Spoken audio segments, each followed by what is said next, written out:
Hello everyone, get ready with me share করতে চলে এসেছি। আজকে একটা সিনেমা দেখতে যাব, তো চলো ঝটাপট রেডি হওয়া যাক। খুবই মিনিমাল মেকআপ করব। তোমরা যারা আমার ভিডিও দেখো তারা তো জানোই। আজকে আমি যে শর্ট কুর্তিটা পরেছি এটা আমি নিয়েছি স্প্ল্যানেট থেকে, ভীষণ পছন্দ হয়েছে আমার। আমি ভেবেছি এরকম আরও কয়েকটা কিনে রাখবো, গরমে পরার জন্য সত্যি খুব ভালো। চলো কি কি মেকআপ প্রোডাক্ট ইউজ করছি সেটা তোমাদের বলে দিই। প্রথমেই ইউজ করলাম ডট অ্যান্ড কি টিন্টেড সানস্ক্রিন, আমার খুবই পছন্দের একটা প্রোডাক্ট। তারপরে ইউজ করেছি ফরএভার 52 কম্প্যাক্ট পাউডার।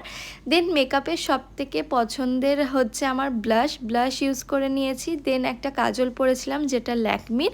মাস্কারা পরেছি হচ্ছে মার্সের। তারপরে সুইস বিউটির একটা ক্রেয়ন লিপস্টিক ইউজ করছি, এটা হচ্ছে নিউড শেড নাম্বার হচ্ছে 90। লাইনার দিয়ে একটা টিপ পরে নিয়েছি, কালো টিপ আমি খুঁজে পাচ্ছিলাম না। অক্সিডাইজার একটা কানের পরেছি, এই কানেরটা আমি পুজোর সময় গিফট পেয়েছিলাম। কেমন লাগছে আমাকে অবশ্যই জানিও। ঘড়ি পরে নিয়েছি, ব্রেসলেট পরে নিয়েছি।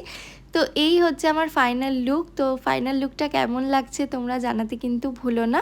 তোমরা জানোই আমি সবসময় আমার লুকটা এরকম সিম্পল রাখতেই পছন্দ করি। চলো তাহলে আজ এতটুকুই, এবারে আমি সিনেমা দেখতে যাই। আজকের ভিডিওটা তোমাদের কেমন লাগলো সেটা কিন্তু তোমরা আমাকে কমেন্ট সেকশানে জানিয়ে যেও। আবার নতুন ভিডিও নিয়ে কালকে দেখা হচ্ছে। Thanks for watching, bye bye.